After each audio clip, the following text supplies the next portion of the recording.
Welcome to the ChampCar iRacing series. This is round 7 from Sebring in the BMW M2 CS racing car.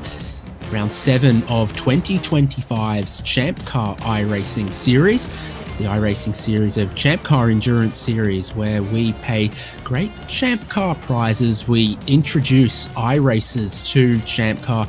We also provide a great place for ChampCar Endurance Series members to race against each other, practice some of the tracks of the real world series, and also just keep their skills sharp, have something fun to do on a weeknight. So many great things that different people get out of this series. Round 7 brings us to Sebring International Raceway in the BMW. Weather looking absolutely Florida gorgeous, partly cloudy with not too much wind to blow the flags all about. This is a beautiful and historic track, 3.6 miles, so much sports car heritage around this place, and the bumps tell a story. 17 turns with a 1-hour race and a compulsory pit stop ahead of us. This is the highest horsepower car of the 3 that you're going to see this year in the ChampCar iRacing series. Means we are going to be flying and leaping across all of the bumps for our 1 hour of action, bringing you live coverage on HJBC and ChampCar Live channels.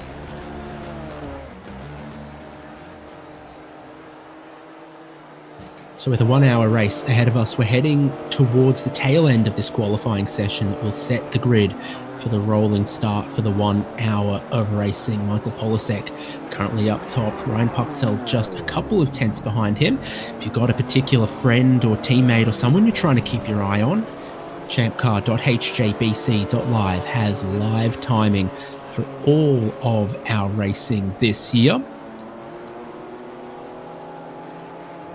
including this qualifying session and the race to come. Lincoln Fox third in the qualifying, Jared Collins fourth, and Joshua Soto, one of the Florida natives, in fifth at the moment. But he is getting a little too accustomed to the Florida soil. He's run wide out of turn 1, another one of the super challenging corners of this racetrack, many of them crazy challenging. Turn 1 though, you apex against the concrete wall. So often drivers run wide out of there. And then you carry heaps of speed off of turn 5 through Big Bend turn 6 here to the biggest braking zone at the lap, next to the hotel at turn 7. And everyone looking like they're picking 4 cones as their braking marker. This is a car with a lot of straight line performance. The turbocharged BMW 6-cylinder, it's basically 3 or 4 generations of descendants away from the BMW E30. Everyone navigating that big braking zone, heading in towards the afternoon and evening here at Sebring. So this lap obviously not going to be a flying one for Joshua Soto as he's got out of the way of the traffic, but just sat in 2 cars behind Michael Polisek.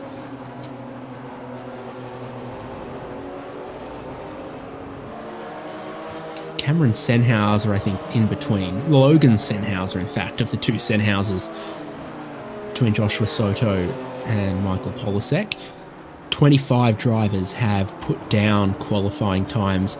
Pole is a 2:17.002 and is 70 thousandths of a second back to Ryan Pucktel. And in fact, within 1 second of pole position at the moment is 9 drivers. Could get even more competitive with just 1 or 2 laps left in this session. Joshua Soto puts the headlight flashes on. Logan Sennhauser will jump out of his way.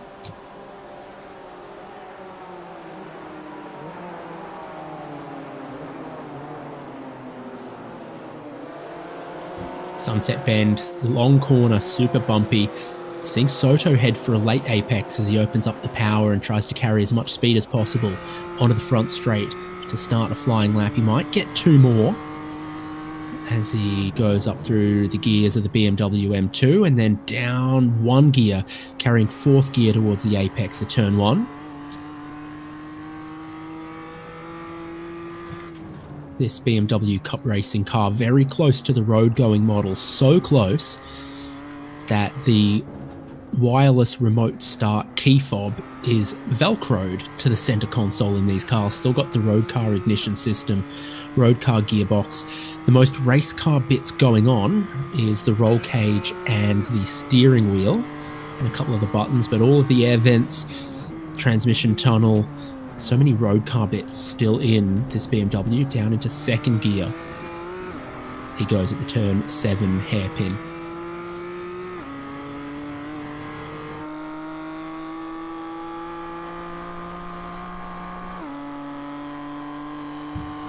No purple sectors happening throughout the lap, but some PB sectors happening from Joshua Soto. He runs a tiny bit wide at Cunningham Corner just there after the S's and heading towards Tower Bend. Getting a little hot into the braking zone, not quite making it to the apex that you'd want. That would then set you up through the next change of direction and towards Tower.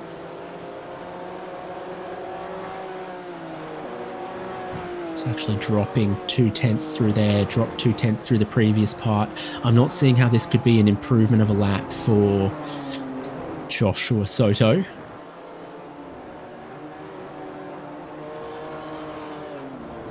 He gets just a little bit of the curb, going through Gendebien and Le Mans onto the Ullman Straight. And moments away from the checkered flag waving, so this looks like it will actually be the last lap for all of these drivers. Not going to get around to start another one, as the 20 minutes of qualifying elapses right now. So Michael Polisek, Joshua Soto, all of these drivers coming around Sunset Bend right now are about to be greeted with the checkered flag. For Joshua Soto, his best lap of this session so far is a 2:17.7. And he manages a 2:17.8, just a little bit of time slipping through his fingers in the mid part of that lap. Means no improvement. And he'll be looking at no better than the third row.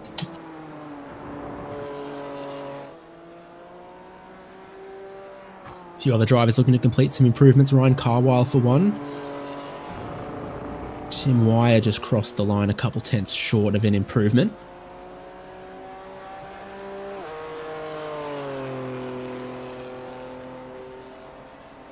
So got Johnny Sartorelli, got Bowie Sewin, Alex Harrison, other drivers out there with a lap still to complete.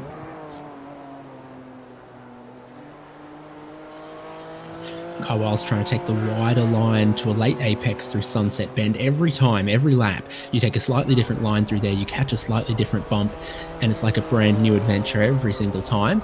Ryan Carwile will jump himself from 11th to 6th, so a good final lap coming through in the end for Ryan Carwile. Alex Harrison not using as much of the racetrack out of Sunset Bend.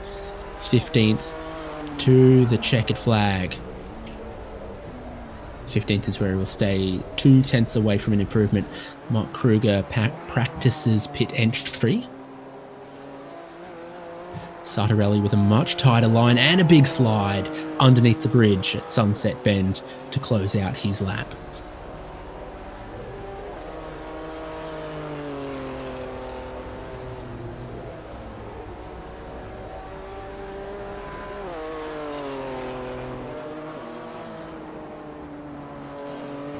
Drivetrainer teammates taking their pit entry.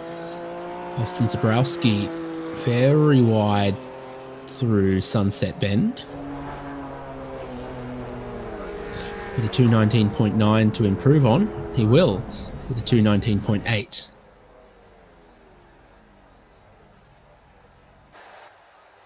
That might be everyone for qualifying. With an hour race ahead of us, everyone's going to need to make one pit stop at Sebring.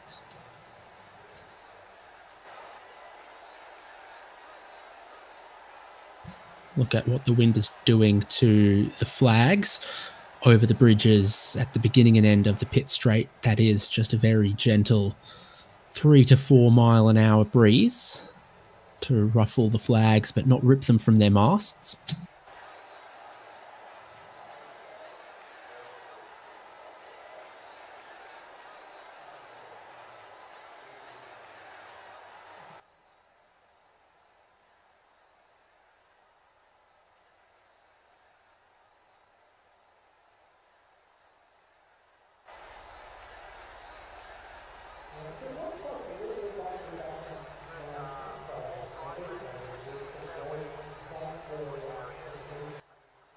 And this looks like it'll be the final order after qualifying. Championship leader Michael Polasek, the pole position, less than a tenth ahead of Ryan Puchtel. And then Jared Collins and Lincoln Fox on the second row, also super close times. Joshua Soto and Ryan Carwile, super close times, both in the 2:17.7s. Joshua Soto could have done with every little bit of improvement, but just stayed ahead of Carwile, whose late lap leapt him to 6th on the third row. Fourth row is Kyle Robertson and Ian Giebler. And all Aaron row 5. Aaron Smith and Aaron Brown. Johnny Sartorelli has qualified 11th with Bowie Suen in 12th. Tim Wire in 13th. Sean Fritz in 14th. Alex Harrison with 15th and Bill Woods in 16th. And Mark Kruger is in 17th. Kyle Lockrow in 18th. Orlando Herald 19th and Andy Kosick 20th.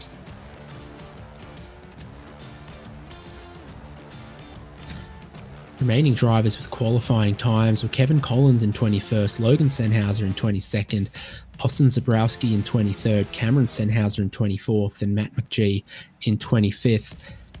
Aaron Reed, Nick Love, and Tavon Calvin, no qualifying times. 26th, 27th, 28th, they'll be sorted by their iRating as a tiebreaker in the absence of qualifying times.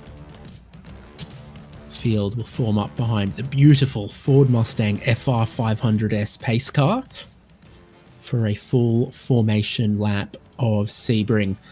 The time in session now 6:20 p.m. Racing towards the late evening, but just before sunset to complete this 1 hour race.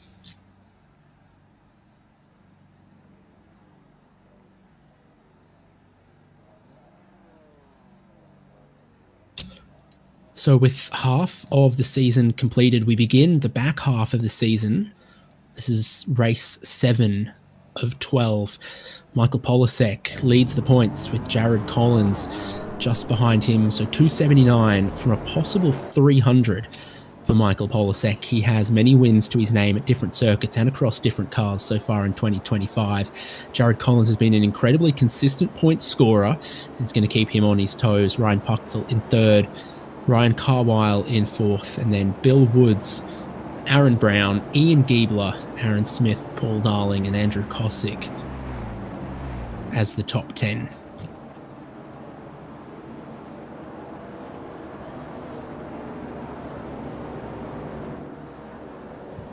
Wind's actually picked up a little more. The wind's gone to about 7 miles an hour from the west at the moment. Gusting just a little bit. We'll have a look at the schedule.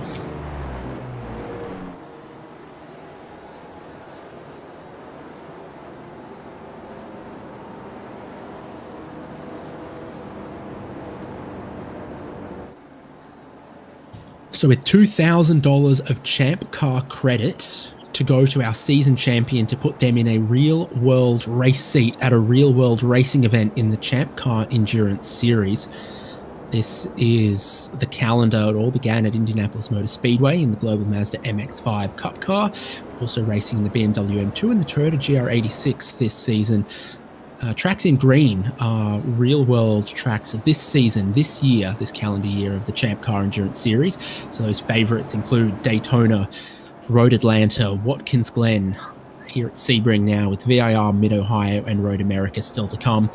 After this race, June 18th, it'll be about a month till the next round, July 16th. And the Wednesday beforehand, the week ahead, we also have practice races, so plenty of ways to get involved and stay involved. And then there is also 3 250 Champ Buck randomly drawn prizes for everyone who completes 4 races in a row. Doesn't matter where you finish, if you complete 4, you go into the draw. And we've already drawn, I think Jeffrey Rockwell won the first from completing rounds 1, 2, 3, and 4. We'll see at round 7, and so at the end of next round we'll be drawing another prize. And then after October, if you want to get your teammates together, if iRacing team endurance is your thing, we'll be hitting up the favorite racetracks once again. Daytona, VIR, Road America, and Sebring for what we expect to be 3-hour, 2-driver enduros, and there's more prizes on the line there, like $200 for every race win and $200 to the season champion. So if you want to participate in iRacing with drivers from the ChampCar Endurance Series, it's open to everyone. And if you want to compete with your teammates towards the end of this year, pencil all of that into your diary, forum.champcar.org, or on Discord, all of the information for how you can be part of it. And we are about to get going on the Ullman Straight.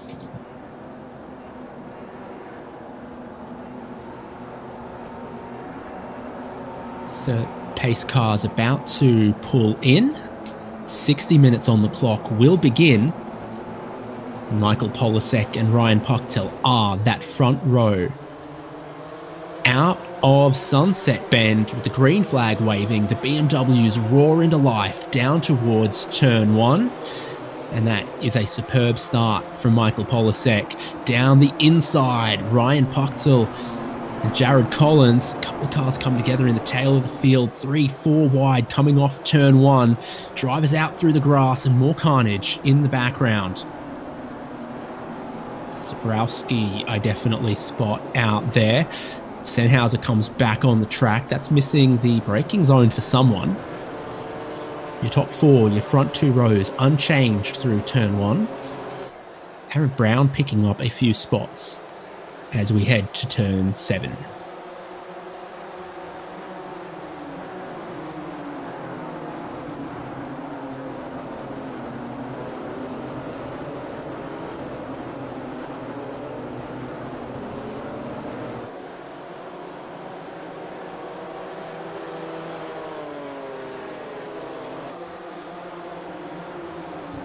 Flying start for Michael Polasek, putting a couple of car lengths between himself and Ryan Pucktel. Taking the traditional line through here to just leave an extra car width to the outside so you can change direction and carry speed to approach Tower Turn. One of the few places on this racetrack that gives just a little bit of camber, a little bit of banking, and lets the track work with you. Sure looks like Jared Collins in third.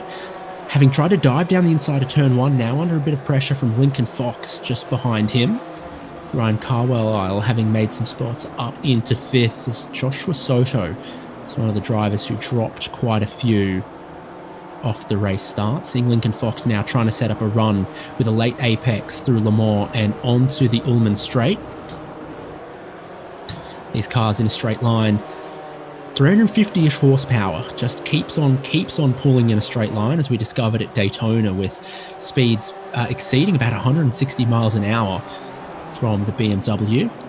They're not quite reaching that speed here at Sebring. The straight's not quite as long, but still, at the end of the Ullman Straight, the end of the pit straight, reaching quite a bit of speed. Fox again looking for a late apex, looking to flow speed onto the straights, close a couple of car lengths, put Jared Collins under pressure into each and every braking zone. No overlap heading into 1, but still just keeping that blowtorch and that pressure on.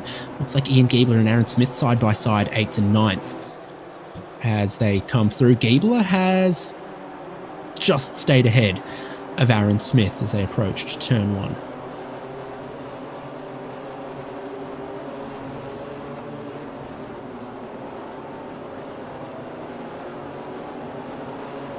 Joshua Soto, 16th at the moment, just in behind Bill Woods. 2 drivers that have been quite quick this season, I'd have thought. So maybe these 2 will go forward together towards the braking zone at turn 7. Joshua Soto stays behind. But Logan Sennhauser and Matt McGee will battle side by side through there. Looks like whatever that livery is going on for Matt McGee is just slightly ahead of Logan Sennhauser's traditional black and purple. Matches, I believe, the Sennhauser racing team Mazda of the real world, and these two will not give it up. Now side by side heading towards Tower with that camber that I've mentioned a couple too many times already. Got to imagine that the drive with the inside line is going to be the winner. Looks like G just will stay ahead, tail kicking out for both drivers as they put over 300 horsepower of BMW power to the ground.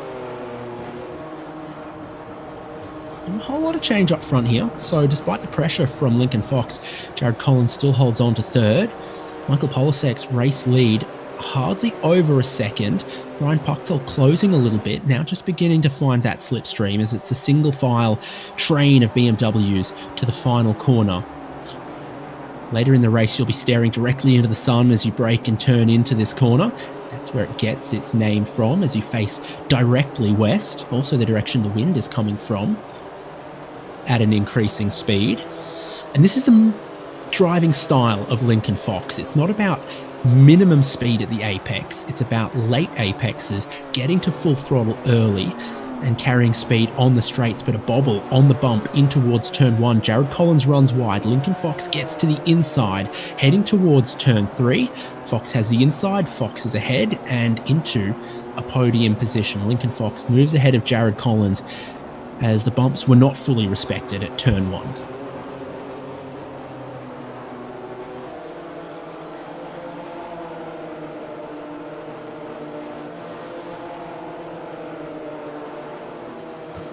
Elsewhere, completing the top 10 in the rest of the field, Kyle Robertson in 6th, Aaron Brown having moved up into 7th, Ian Giebler, Aaron Smith and Johnny Sartorelli you see now battling 8th, 9th and 10th into the hairpin at 7th. Sartorelli probably very excited by that album that's been announced for Sabrina Carpenter based on that livery. Alex Harrison's up into 11th, and here's Tim Wire and Bowie Sewin battling it out for 12th. Kyle Lockrow, Bill Woods, Joshua Soto. There's some very quick drivers in behind this two-wide rolling roadblock as they battle for position. Looking to go round the outside, Tim Wire will chop off Bowie Sewin and move up into 12th, not without running a bit wide and also kicking the tail out, being eager with the throttle. Bill Woods gets sideways there, but keeps Joshua Soto behind. They're almost nose to bumper as they head into Tower Turn.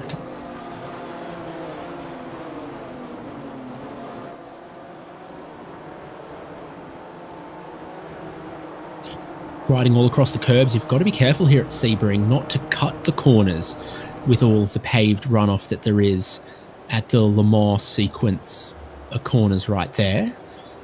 No dramas for anyone, but I've definitely seen many races here at Sebring where drivers have gotten too much curb, cut it, and gotten an iRacing slowdown penalty that's in the end been rather costly. Polisek and Puchtel both clambering a legal amount of curb, but still getting plenty of it. Polisek flowing speed through the corner. Puchtel with that tight late apex carries more speed onto the straight and gets within 7/10 of Polisek, and we might have a race lead battle beginning to happen here between these two.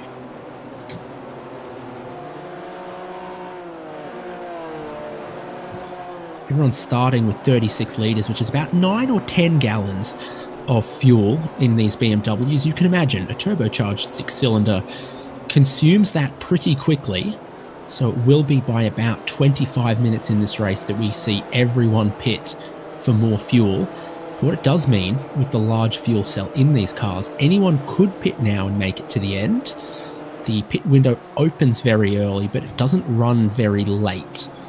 So we'll keep an eye on the pit strategy. 3 drivers, perhaps 4, have already stopped. Bill Woods is in the lane right now, but Mark Kruger, Tevon Calvin have been through, and I would need to look at whether Andy Kosick did his strategy that he's practiced a couple of times of pitting coming to the green flag of the race.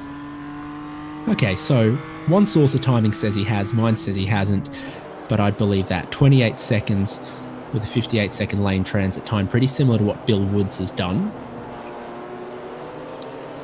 Bill Woods, I think, making a sensible decision to pit away from that group of Tim Wire, Bowie Sewin, Kyle Lockrow, Joshua Soto that was looking to get a little elbows out. There's battle for the podium as well. Lincoln Fox leading Jared Collins, Ryan Carwile feeling some pressure from Kyle Robertson.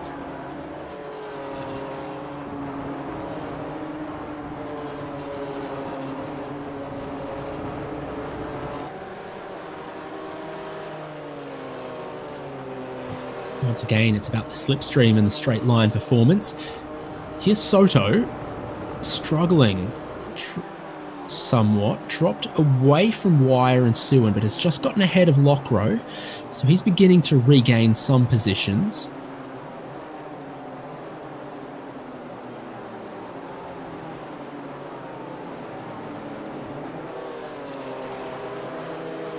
Ryan Carwile's the driver most at threat. You couldn't fit another car in there.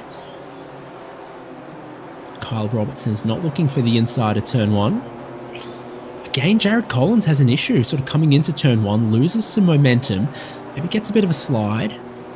And so now Ryan Carwile's right with him. Kyle Robertson's right with that. Kyle Robertson turns in on the grass. He's spun at the apex of turn three, right up behind the other car, lost his reference and his visibility, and he's put half a tyre in the grass and found it offered no grip at all. And he's half spun that car going into turn three and lost just a couple of spots. Lucky to not be hit, but he'll carry on without any damage.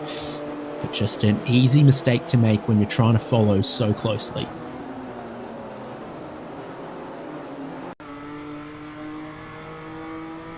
Let's go into the replay here. He just catches the grass trying to follow Ryan Carwile.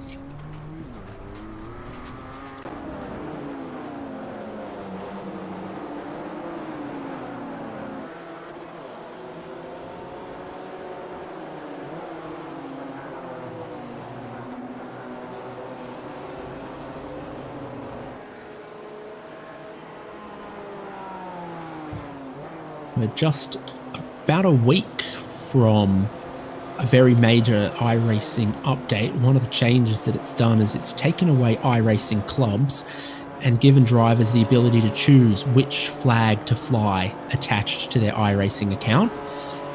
Well, about 80% of our drivers have chosen the Stars and Stripes, the United States flag. The interesting ones elsewhere, Kyle Robertson, to match his helmet, is flying the Jamaica flag. That might be a slowdown penalty for Ryan Puchtel, cutting too much. Sorry, from Michael Polasek, Ryan Puchtel goes to the lead of the race. So at Le Mans, I said you can't cut too much of the curb, and I think Michael Polasek may have. Joshua Soto is flying the flag of Antarctica, and both Michael Polasek and Ryan Carwile are flying the flag of South Georgia and South Sandwich Islands, which I believe to be actually also quite close to Antarctica. New race leader, Ryan Puchtel. Michael Polasek's recovered, just a car length behind him, and just got a little bit of the dirt. You can see why grass doesn't grow there on the outside of turn one. Gets disturbed far too often by racing cars to be able to put down roots. Next amongst them, Michael Polasek joins an illustrious group of many, many, many drivers to kick up the dust around Sebring.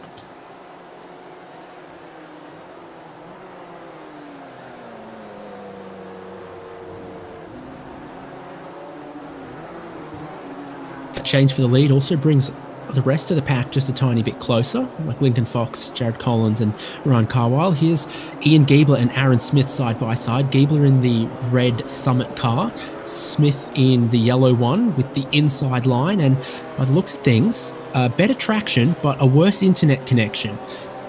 Johnny Sartorelli, as I mentioned, makes quite an impression.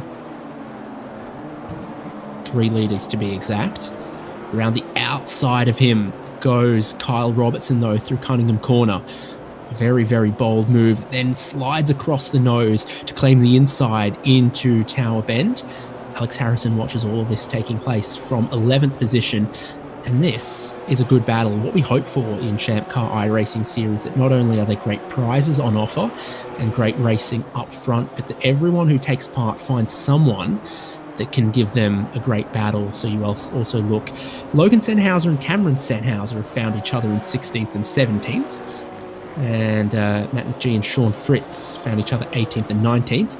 And Bill Woods, after his pit stop, is just closing in on Andy Kosick. That's for 23rd at the moment, but both of those drivers, these two here, will cycle forward when everyone else makes their pit stop that they will be required to do by virtue of 9 gallons not being enough to race one of these cars for 60 minutes. Andy Cossack started the season driving the BMW in an all-brown livery because he thought the car was the proverbial, and then he added flames to it because he decided it's not quite as bad. It's a flaming pile now, in his opinion. So that's the explanation, apparently, from Andy Cossack. Bill Wood's last lap was about a second and a half quicker. So I think Woods has got some pace here. He climbs a little bit of that curb, but not enough to be penalised by it.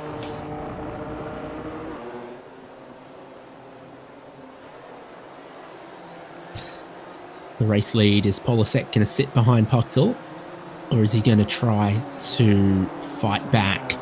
Looks pretty close through turn 7.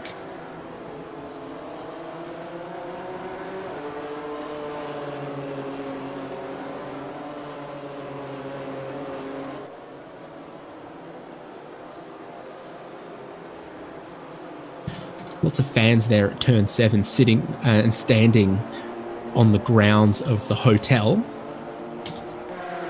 So they're not too far from the restaurant and bar as they watch on.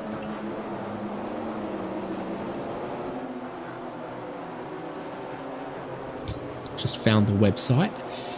7 Sebring Raceway Hotel. What are the specials? Early bird special steak for 2. Includes 1 bottle of house wine. $55 plus tax and gratuity. Not bad. Not bad. We've got race for 2 up front. We've got race for 2 for the podium in 3rd position. Fox and Collins, Ryan Carwile just dropping back a little bit on the last lap. And then many other battles all through the field at the moment. Some drivers might get to about 20 minutes into this race and decide that's when they'll make their leap to pit lane, particularly if they think they could make more progress getting a bit of clean track for a moment. That's a good run from Joshua Soto. Looks to the inside. No, Tim Wire goes to the inside. And Joshua Soto will be offered the outside into Sunset Bend.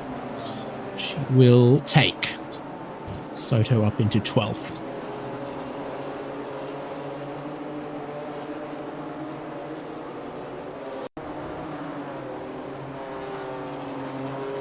Going to take a look at a replay here for Matt McGee.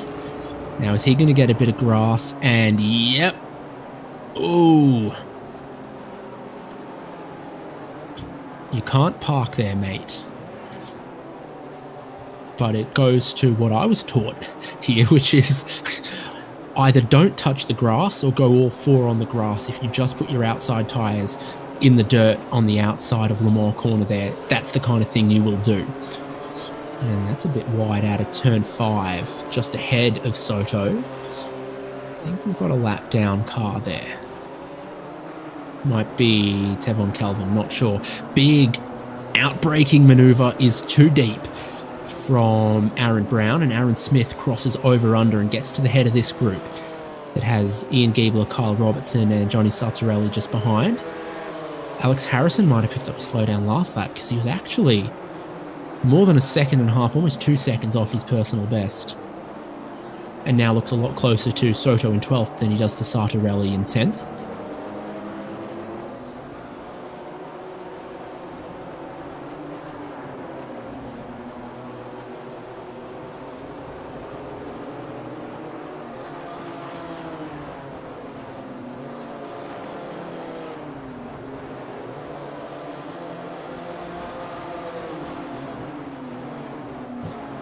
About to be 8 laps completed of a predicted 19 more, so still early phases of this race with just 4 drivers having made their compulsory pit stop yet.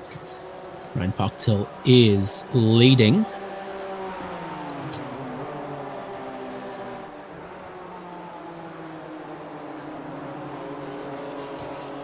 But just from the championship leader, Michael Polasek, comes out of Sunset Bend right behind. And directly in line behind.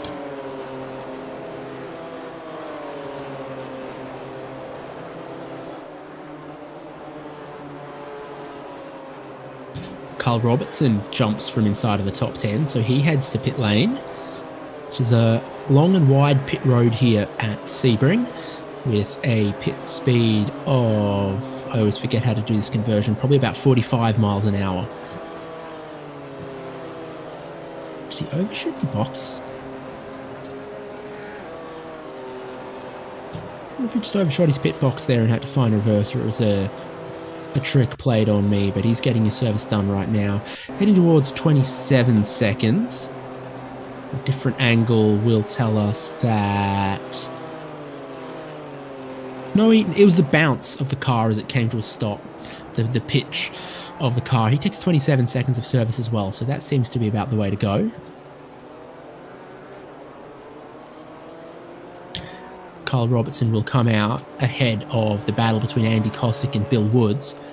Bill Woods still remains behind. So it'll be plenty of clean air, at least for a couple of laps maybe, for Kyle Robertson up the road from these guys. Big slide exiting one there from Bill Woods. This is the race lead. Third and fourth just behind them as well. So no breakaway. Jared Collins second in the championship because of his consistent point scoring, that sitting in fourth place he looks to continue. The battle of the Aarons there. Smith ahead of Brown.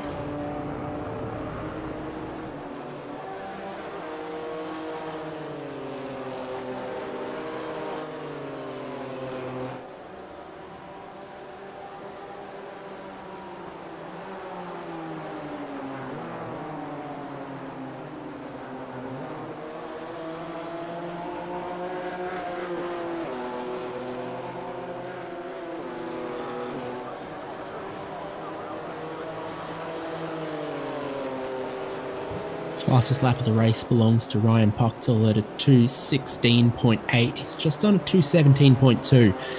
So pretty metronomic in getting very close to the optimal pace lap after lap. Johnny Sartorelli pits.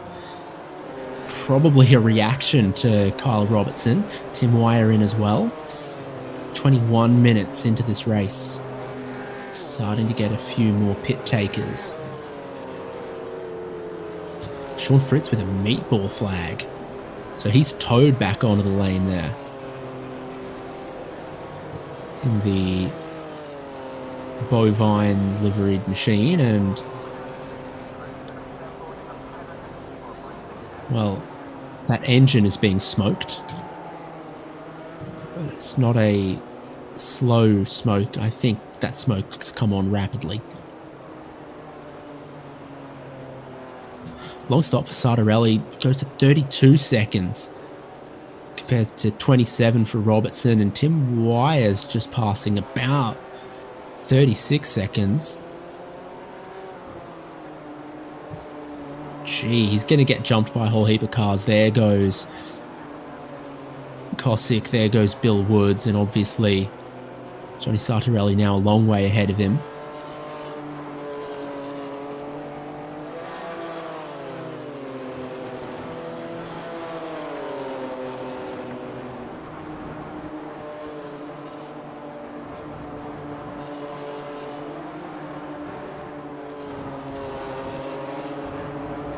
Lincoln Fox, slow down. Cut too much of it there. Furled black flag being shown to the driver in third place, the number 48 car.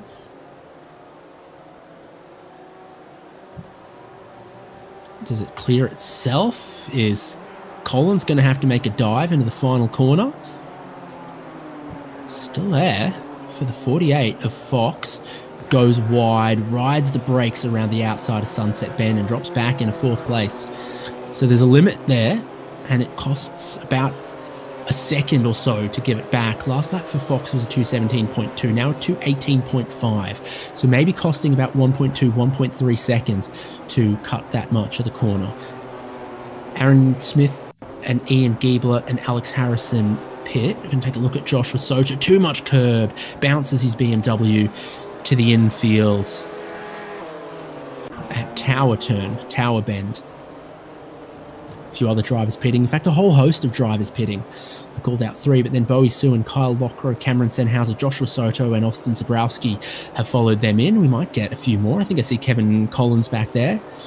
Won't be Orlando Herald, though. He's always a chief fuel saver, so he stays out on track while others pit around him.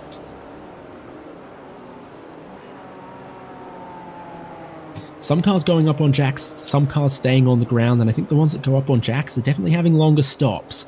So Aaron Smith is first to roll away from this pack. Alex Harrison looks like he's going to get a jump on a couple of other guys.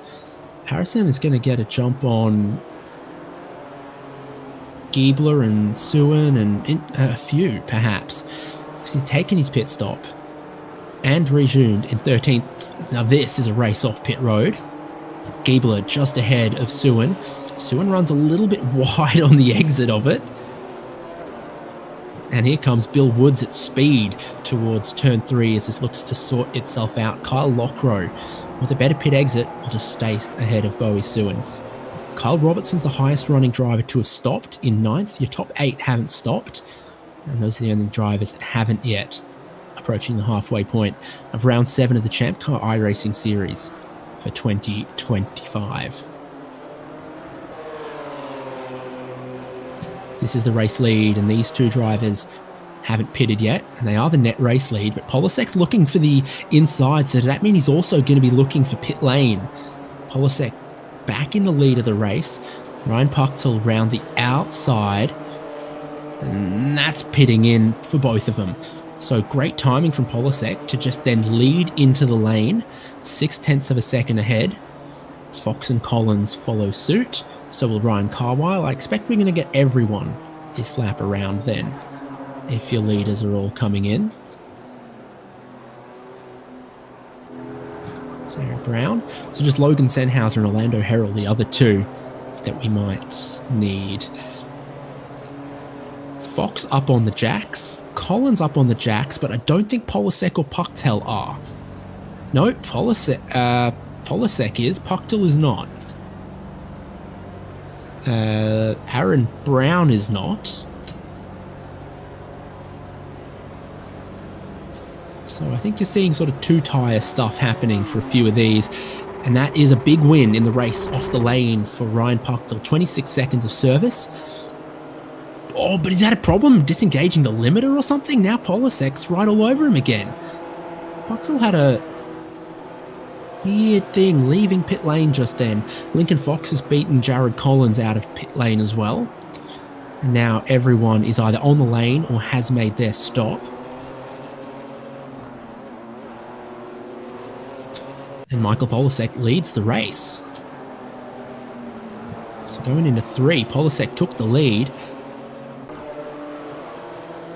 Ryan Puchtel's either playing some games or had a problem disengaging the pit limiter.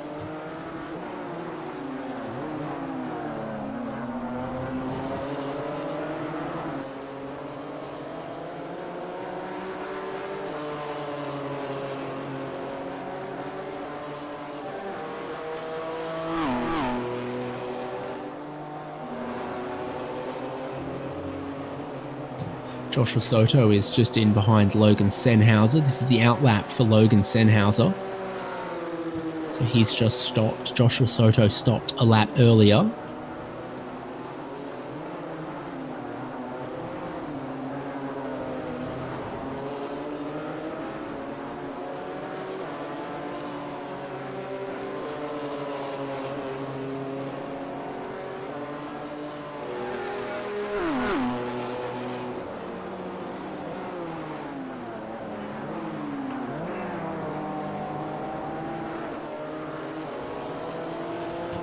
Buy one, get one free on the breakfast buffet at the hotel. Coupon required, valid Monday through Thursday. Well, it's sunset, not sunrise, so none of those fans there are going to be enjoying that deal.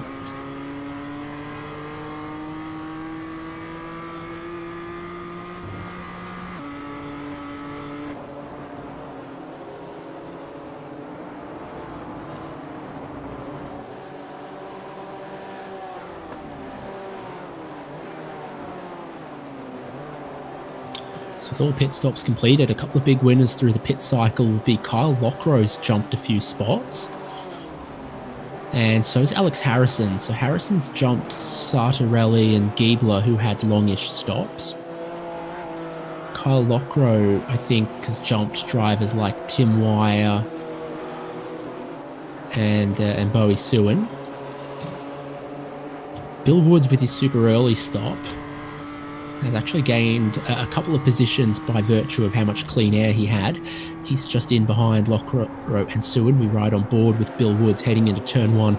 Kyle Lockrow just scrapes up the concrete on the apex of turn 1, so he's using the full width of the track here. Of these 3 drivers, Bowie Sewin actually has the fastest personal best. Joshua Soto goes down the inside on Logan Sennhauser.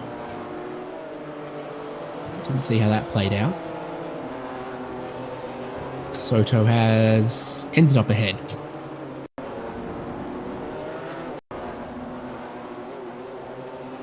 So it's into turn 3. Soto in black and gold down the inside.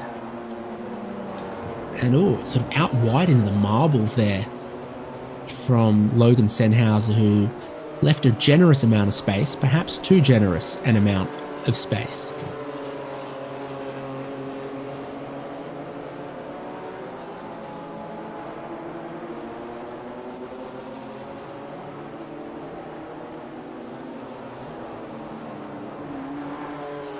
Oh my gosh, now it looked like Soto was the one to get a little bit of the marbles. Up front with the race lead, though,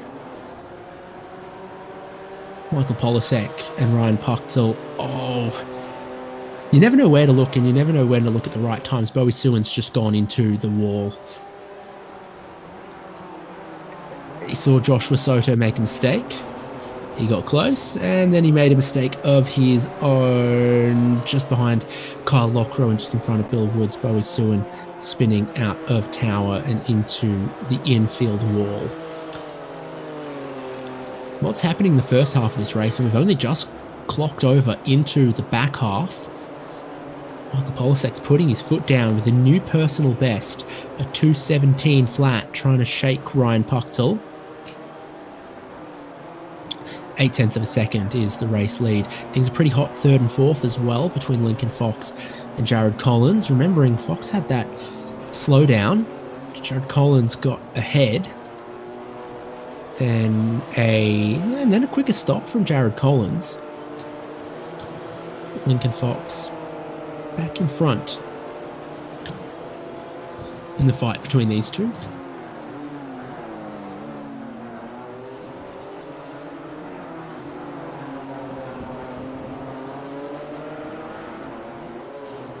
Oh, that looked like a mistake out of 7 for Fox. And sure enough, Jared Collins probably not on the preferred line heading into Cunningham here. If you're the right combination of brave and foolish, I suspect you could go around the outside, but he's looking to cut back over under. Probably won't work out and might need to just save this for a later opportunity.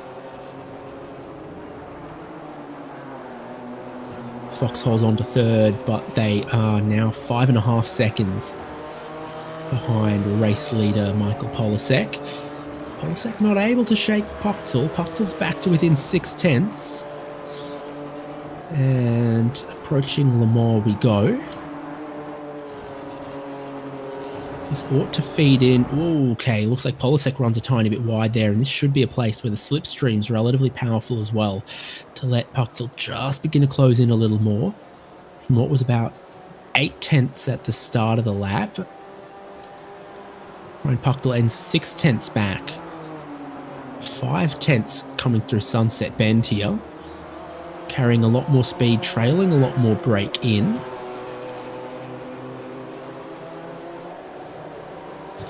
.72 seconds apart last time over the line, 0.53 this time. So Puchtel manages to close 0.2 back on Michael Polasek and keep this race-leading battle alive at Sebring.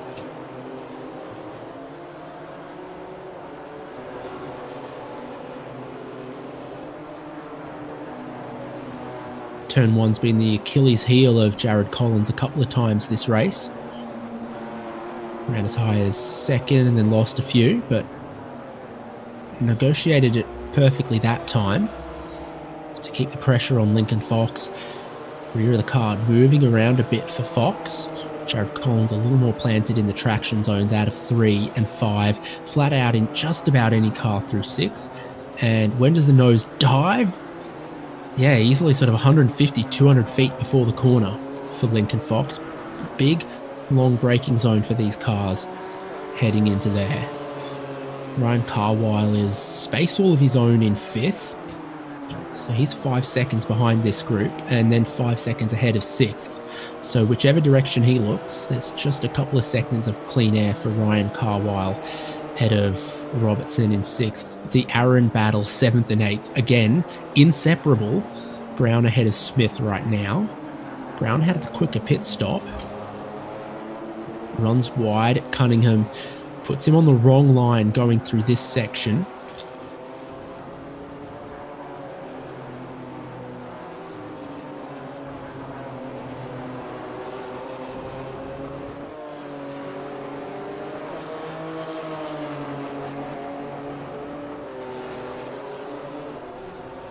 There's Bill Woods and Andy Cosick side by side. Tim Wire and Joshua Soto, 2 really quick guys just behind. Can't quite work out how it's going to happen. Through Tower Bend, around the outside, heaps of speed for Bill Woods. Dips a tyre into the grass. Camber didn't work how Andy Cosick would have expected. Woods goes ahead. Now Soto's side by side with Wire. And Wire, I think, will let Soto go. Now Soto thinking about diving down the inside.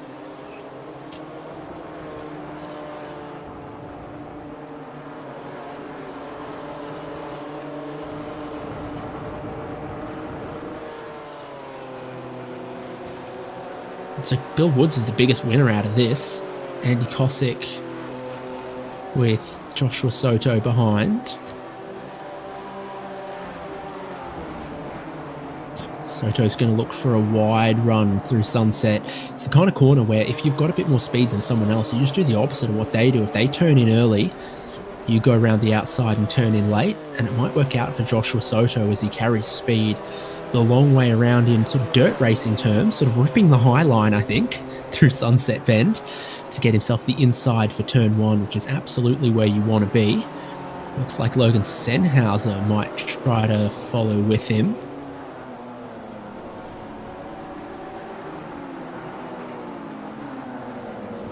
We're just completing the move now down the inside of Cosick.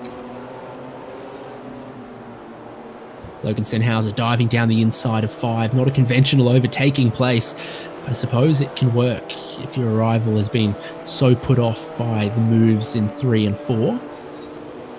The inside's where you want to be for turn 7, though, and that's where Andy Cosick has his car positioned.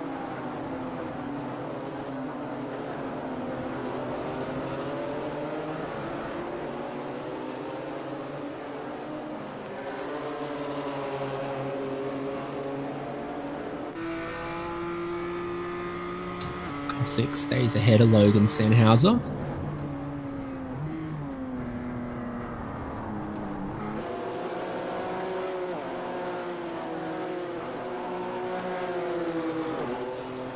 Gearbox for this race car is functionally the automatic from the road car in the sports paddle shifted mode. So it's dual clutch, paddle shifted. 10 laps to go at the pace they're currently doing. Michael Polasek 7 tenths ahead of Ryan Puckle. Jared Collins just ahead of Lincoln Fox. Collins faster on the last lap than Fox.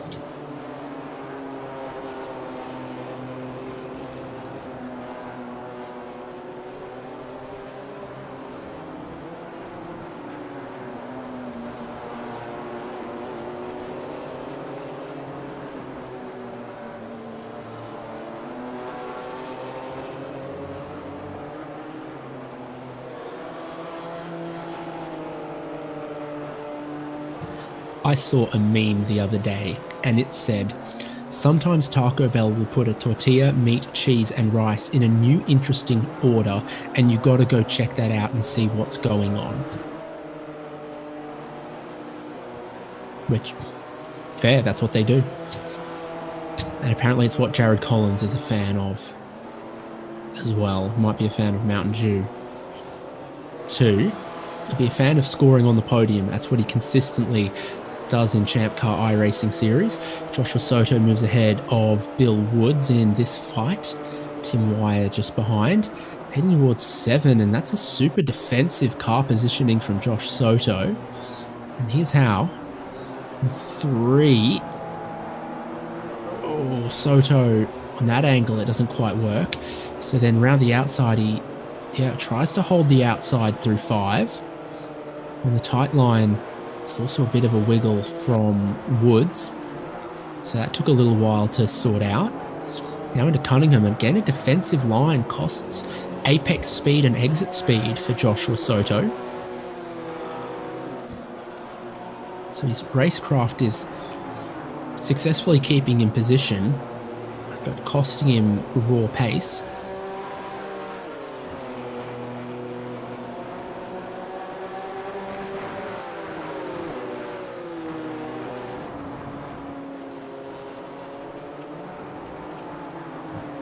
Braking and trying to turn in from the grass doesn't work for Soto. He runs wide of the apex. Oh, and that's a spin and contact for Bill Woods as he tried to carry as much speed as possible out of Le Mans corner. He's done what many drivers have done before him, and the reason that they put tyre bundles on the inside, he's done a number on that car. That is significant damage. Exposes all of the radiator and intercooler locations for the BMW M2 as well, and has really damaged his car.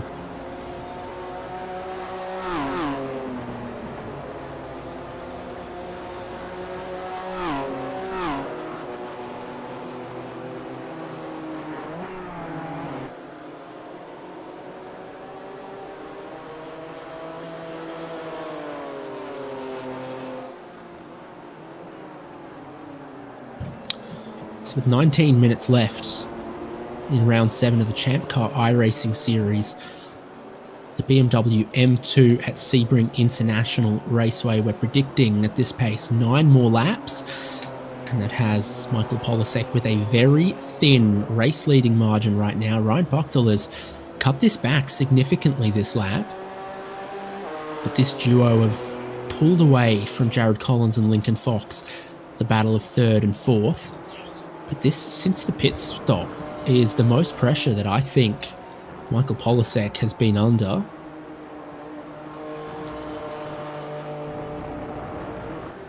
Just a tiny, dangerous kiss with the grass on the far side of the curb out of Le Mans corner. But Polasek is using all of the track. Puchtel, though, so close, getting so much slipstream, down to 0.3 of a second, braking into Sunset Bend. Coming sort of shallow in, wide, then back to quite a late apex for both.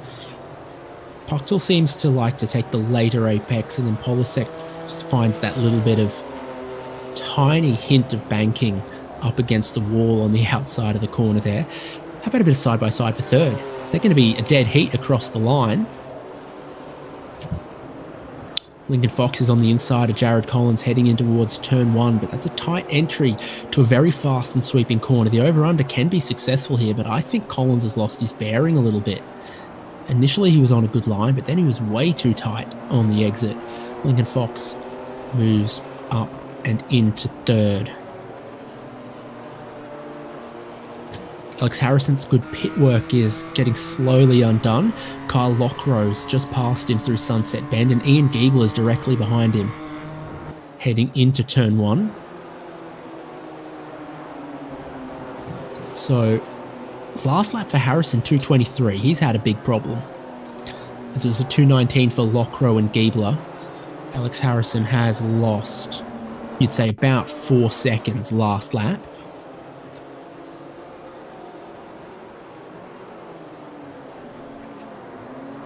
So he was just behind Sartorelli and he's lost the rear.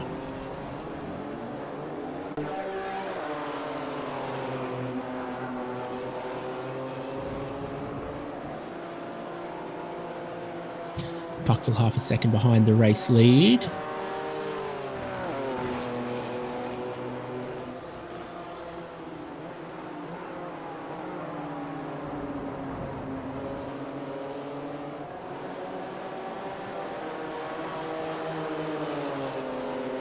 Ian Giebler, Alex Harrison side by side. Giebler was too deep on the brakes into turn 7, muscled Kyle Lockrow out of the way. Kyle Lockrow wasn't happy about it. It was square door-to-door contact. I got to imagine a mistake from Giebler, but a mistake that he still took profit from. So, not sure his competitors will accept that he's sorry about it. You can also see Joshua Soto and Tim Wire just behind. Those guys lapping in the 218s, while Giebler and Lockrow and these guys have been lapping in the 219s. So by this lap or the next, fully expect that Soto could be all over this as well.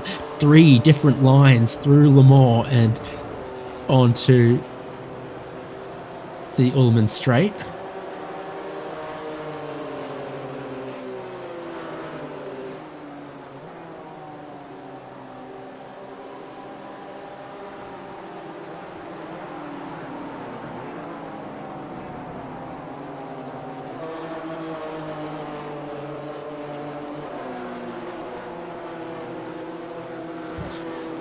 And on at the front straight, Giebler from Harrison, from Lockrow, from Soto, Tim Wire and Logan Senhausen not too far behind as Orlando Herrell looks to resume the race, and he hasn't fully repaired that car.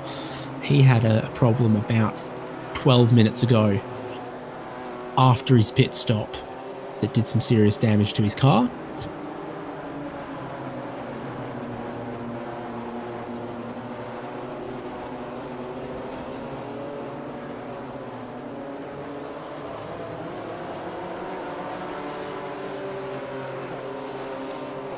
New fastest lap of the race. No, new personal best lap of the race goes to Michael Polasek. The fastest lap still belongs to Ryan Parktil, but Polasek showing all of his speed.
Alex Harrison under pressure from Joshua Soto on the pit straight.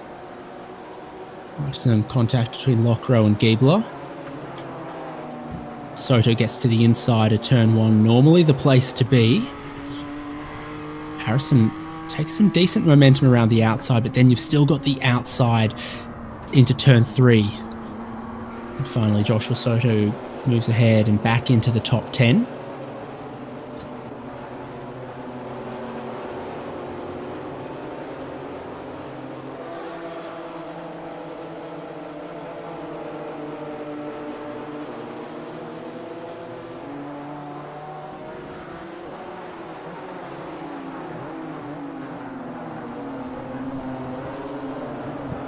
Leads back close again. Great lap from Ryan Parktil last lap, 2:17 flat, 2 tenths quicker than Michael Polasek. So Polasek had his PB lap, and now Pucktel is all over him, running wide out of the Lamore corner. This could be the race lead. Defensive positioning from Michael Polasek right to the yellow line on the Ullman Straight only offers the outside towards Sunset Bend for Ryan Pucktel as the two of them are absolutely dead even, nose to nose, heading into Sunset Bend. The inside line can work. The outside line can work. And with 11 minutes to go, underneath the Sunset Bend bridge, Polasek ahead. Pucktel trying to cut back on the exit of Sunset Bend to put more pressure on towards turn 1. Polasek still half covering the inside down towards turn 1. A switch to the inside late from Ryan Pucktel will look to take the race lead away, or at least take the fight to Polasek. Dead even again through turn 1. But if you can stay even through 1, you've still got the inside after the kink at 2 and the braking zone at 3. Around the outside, Polasek looks to swoop through and will hold the race lead when I thought Pucktel had him absolutely on the ropes there. But the lead battle continues on, with Polasek running a tiny bit wide out of 5th and catching some of the curb there. No, he won't get this race win easy the way that Ryan Pucktel is looking to race him.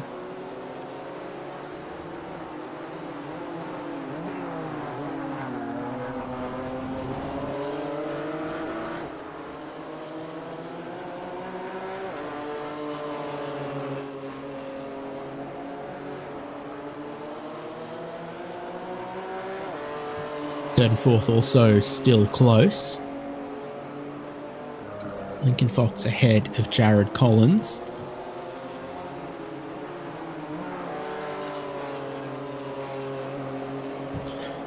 Last lap, 2 seconds lost for Ryan Carwile, and Kyle Robertson's just been consistently chipping away at him. For a time, there was a 6-second gap here.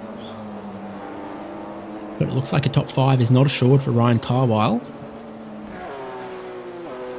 With the pace and consistency that Kyle Robertson's had over the last 5 or so laps. Robertson was one of those early pitters.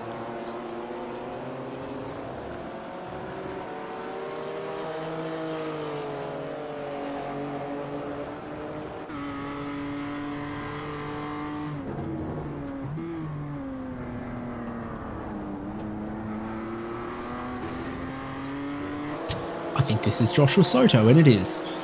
He leads Alex Harrison, Tim Wyatt, and Logan Sennhauser.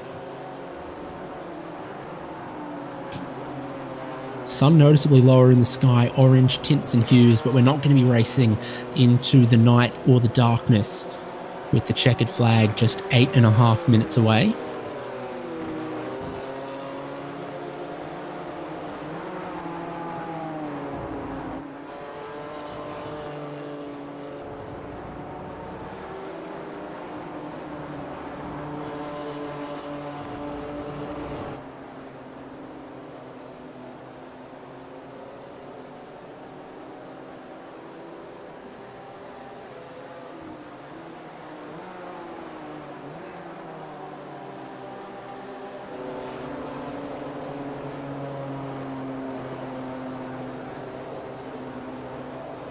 Second stop for Aaron Smith. Perhaps might have just underfueled it. Yeah, just takes sort of a 4-second splash. So perhaps a tactical error earlier on. Look at where he's going to rejoin the race though. Has to go around the outside here. Joshua Soto goes past. Alex Harrison goes past. And then here... Oh, okay. Joshua Soto runs it off the road. Then here comes Tim Wyatt and Logan Sennhauser as well. So Smith back in the race in 11th.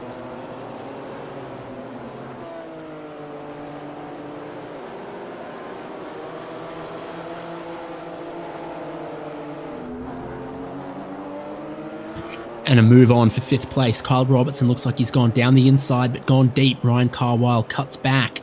A slide from the both of them heading towards Tower. Carwile's racecraft keeps him ahead. Kyle Robertson's average pace has been quicker. You're going to have a lot of battles coming down to the checkered flag at Sebring for ChampCar iRacing Series. The battle for the win, the battle for 3rd, and now a battle for 5th. This is the battle for the win up there. It's the battle for 3rd right here. Slowdown being displayed for Tevon Kelvin, not anyone in the front groups. And this is the battle for 5th. Kyle Robertson now continuing to just try to put Ryan Carwile where he wants him, and that included Robertson sort of hanging back, opening up the corner more into Le Mans. Huge amount of straight line speed into Sunset.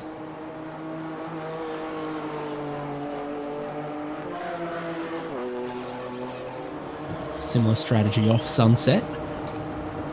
It's Alex Harrison with the freshly topped up Aaron Smith just in behind him.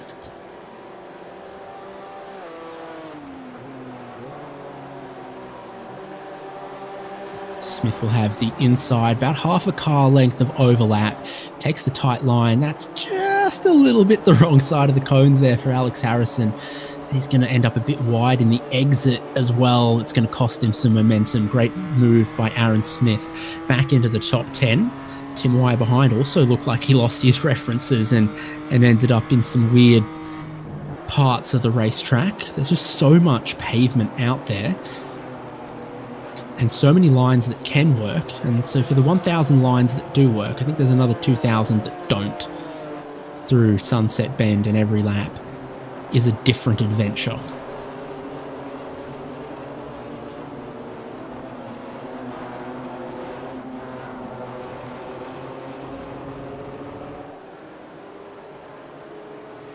Bit of traffic for the race leaders. Michael Polasek finds the headlight flasher button more confidently than a BMW driver normally finds any flashing lights. And he's only 3/10 ahead of Ryan Puchtel.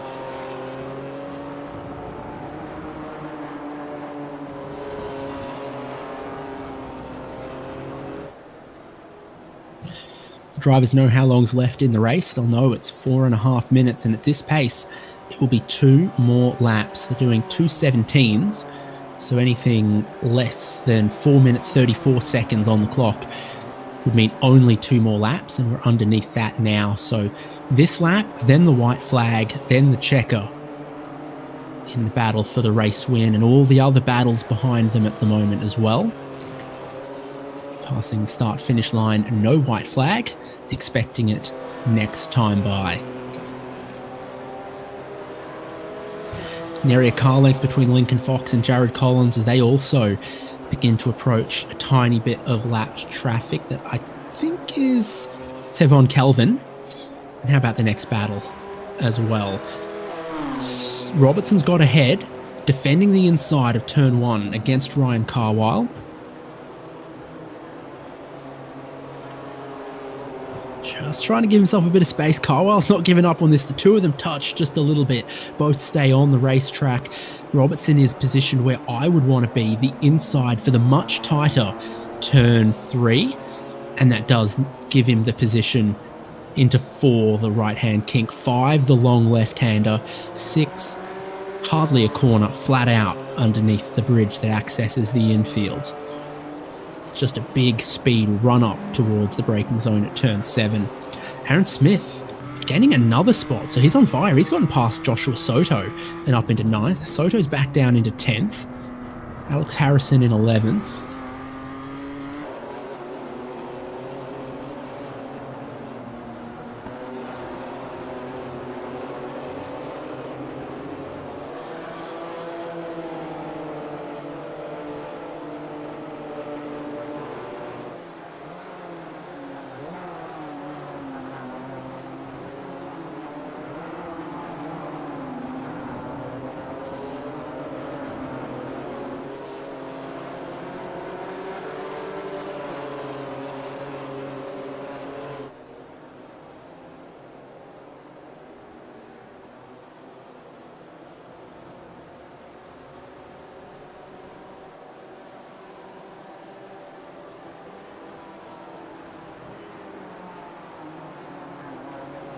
This time out of Sunset Bend, they're going to get the white flag. Ryan Puchtel dives super deep on the brakes, looking for a really late apex out of Sunset. Tiny bit of lapped traffic for your leader as they start the final 3.6 miles of round 7 of the ChampCar iRacing series. Out front's probably where you want to be, and that's where Michael Polasek is right now, but only by half a second on Ryan Puchtel.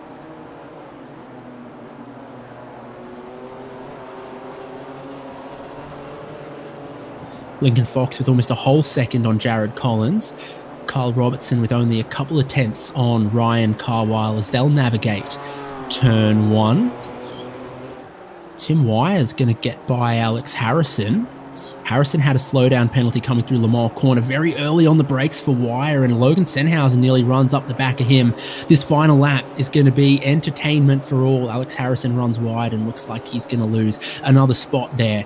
The race leaders heading towards Cunningham corner have got Austin Zabrowski just in front of them. Less than a minute on the clock. White flag already waved. Checkered flag next time by for the race win, for 50 points in the championship.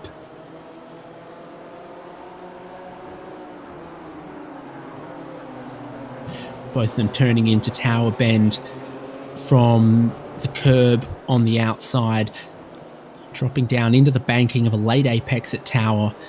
Now coming towards this complex section, Zabrowski looks like he's going to get all the way out of the way of the lead battle. Polasek will appreciate that. Puchtel will probably appreciate that as well, though he would have maybe needed a little bit of a wild card. Puchtel's looking for that late turn in, late apex, big speed on the Ullman straight, praying for a mistake from Michael Polasek, who doesn't make a big one, runs middle of the road on the Ullman straight towards the final corner in the final braking zone. The speed and the slipstream is advantage Ryan Puchtel, 2 extra miles an hour, but before he can close in the gap, the corner arrives, they brake and turn in, and Puchtel's again going to look for a later turn in, later apex. But I think if Polasek can cleanly get off the final corner, he'll take the win, but it'll be by a tiny margin, pressured all the way by Ryan Puchtel. Michael Polasek extends his championship lead with a race win of just 0.229 of a second at Sebring, and Fox is dropping back. Jared Collins finishes on the podium. Andy Kosick has not gotten a 5th. Kyle Robertson is going to lead out of Sunset just ahead of Ryan Carwile in a near photo finish there as well for 5th and 6th. Aaron Brown looks like he'll be the next, then Sardarelli, then this battle between Aaron Smith and Joshua Soto. Soto not with enough of a look to the inside on Aaron Smith. He's not going to run out of fuel after he pitted twice to take a little more. Senhauser ahead of Wyer, ahead of Alex Harrison. Couple more near photo finishes across the checkered flag at Sebring. This is Cameron Senhauser ahead of Kevin Collins.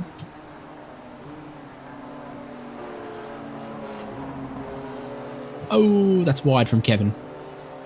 That's a slide from Senhauser. Keep it together in the final corner of the final lap, guys. And then the last cars left on the lead lap are Bill Woods, Sean Fritz, and Matt McGee.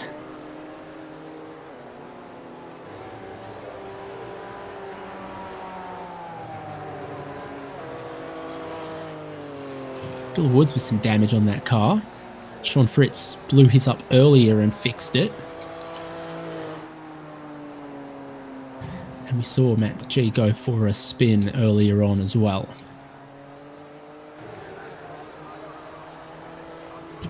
He'll be the last driver to take the checkered flag. There's 28 drivers present, 26 taking the start, and 20, I think, finishing on the lead lap. As everyone's crossed the checkered flag, it finalises, and Michael Polasek, the race winner, by just 0.2 of a second versus Ryan Puchtel. Jared Collins, I believe, passing Lincoln Fox on the final lap, either Fox with a slowdown or a mistake, or maybe running out of fuel. That battle went down to the final lap, as did the battle between Kyle Robertson and Ryan Carwile. Robertson qualifying 7th and finishing 5th. Aaron Brown 7th, Sartarelli in 8th, Aaron Smith in 9th with Joshua Soto in 10th. And then we find Logan Senhauser, Tim Wyer, Alex Harrison, Kyle Lockrow, Bowie Suin, Cameron Senhauser, Kevin Collins, Bill Woods, Sean Fritz, and last driver on the lead lap, Matt McGee.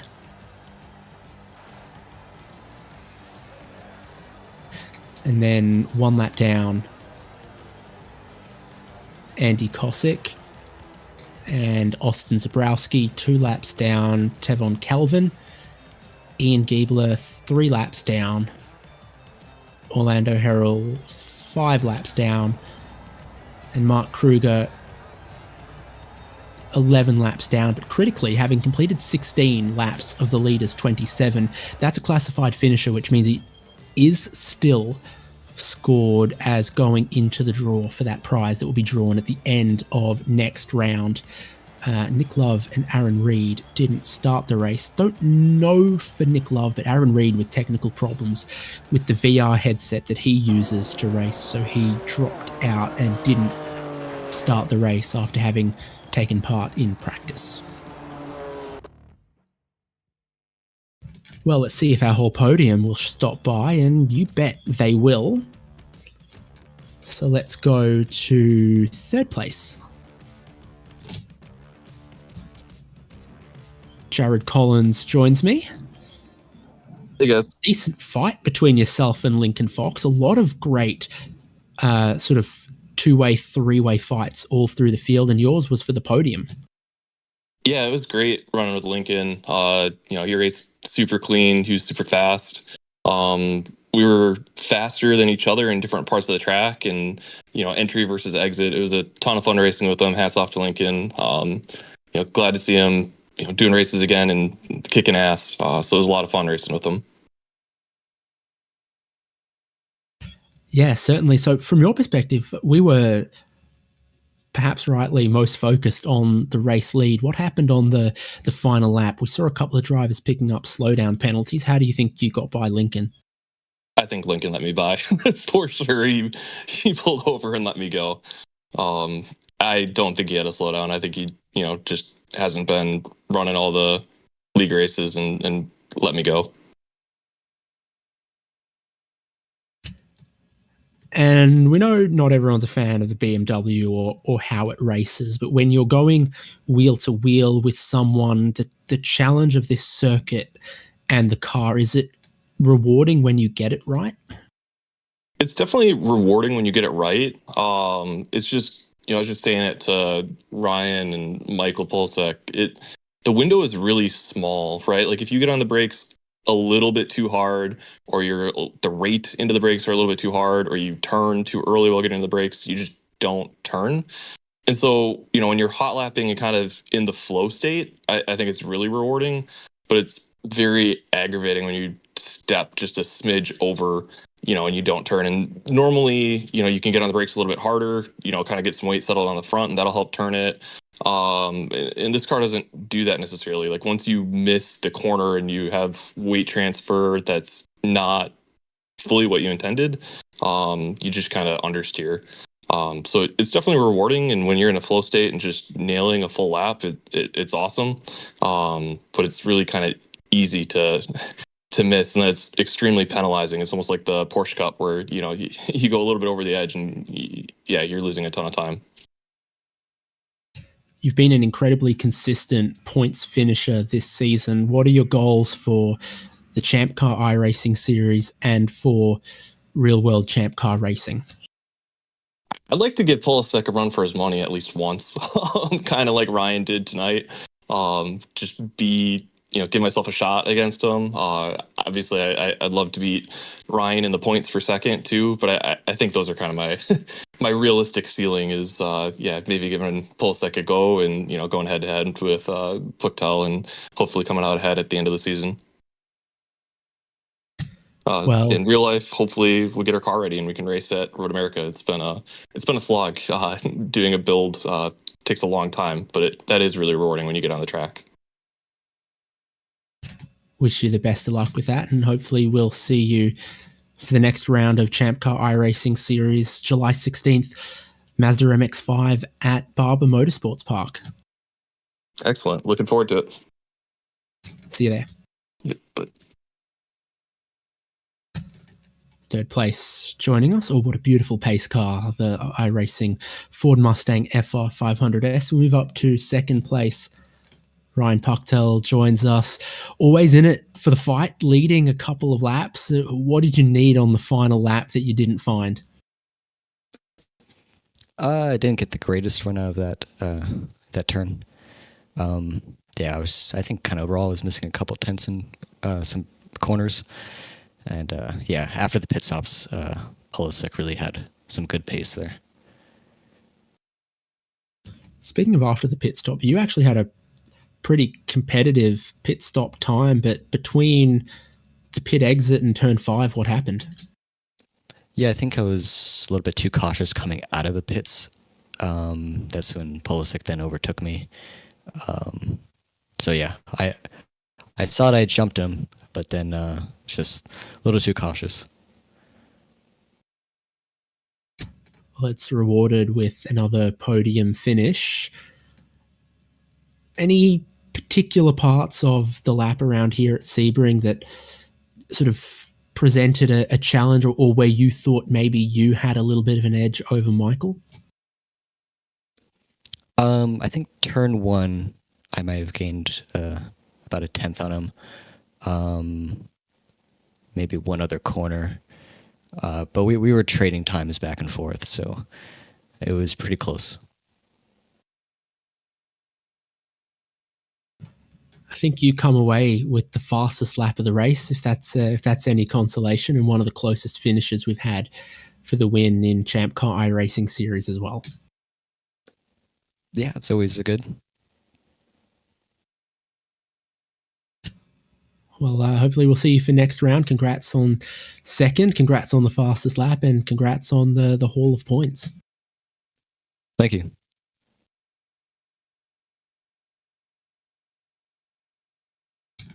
Race winner Michael Pulisic joins us. Plenty of company for you all through the 60 minutes of that one, but you were in the right place at the right time when the checkered flag dropped.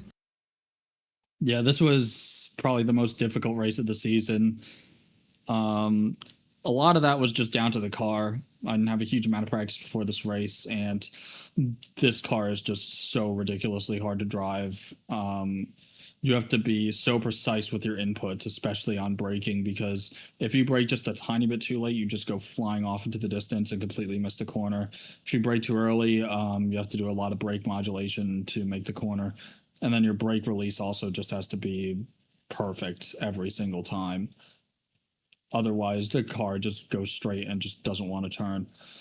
And trying to stay ahead of Ryan, he had a lot of pace today. It was really difficult. And we had a lot of really nice side-by-side action, especially after the fuel stop. And if that race went one more lap, he could have probably had it. But I'm glad that I got the run I needed onto the back straight and was able to just park it on the apex final corner and bring it home. Saw a fair variation to the strategy. Some cars going up on jacks, some cars not. What do you suspect that those around you were doing as far as their pit strategy was concerned? To be honest, I really don't know. Sometimes the sim will show the cars going up onto the jacks, and sometimes it just doesn't. So I'm not really sure what Ryan did. I don't think he took tires. I'm not really sure. I think in this car, there's like some tire wear, but not a lot. I'd have to do more testing to be sure it's not just driver error. But I don't think it made a huge amount of difference either way, taking tires versus not taking tires. And in the end, pretty fine winning margin, 0.229 of a second. Just on the right side for you, though. Yeah, it was a very close final lap, and it was just a matter of getting the run coming out of turn 16, going onto the back straight. And if I was able to do that and keep a gap of like 0.3, I could just simply take my time into turn 17, make sure I get a really good exit there, and make sure that Ryan had nowhere to go. And as long as I stayed ahead, regardless of the margin, that was good enough. Well, past halfway of the season, you're the championship leader, and it's a month till we go racing again next time in the ChampCar iRacing Series.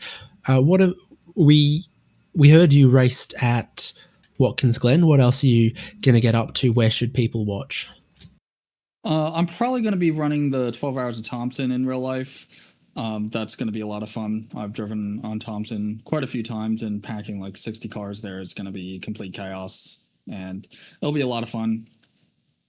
Hopefully I can do the Sebring race next week. I'm still kind of up in the air as to what I want to do for that. And after that, I'm not entirely sure what other race I'm going to be doing. Hopefully I can do a lot more this season.